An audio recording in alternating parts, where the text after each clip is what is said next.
Assalamu alaikum. So here we are on the last fourth stage of repairing of this card. We have in previous three videos we have traced the faulty components, and these are the components that these are the resistances that I got faulty in my card. The one was this 1 mega ohms. After that, the second resistance that is faulty was this one. It was the number of this resistance was 05C. It was 11 kilo ohms, and the third one was here, which is 21C.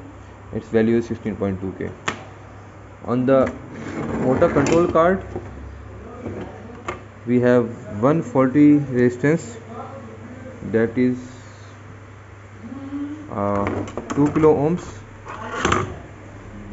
and we just replace this resistance.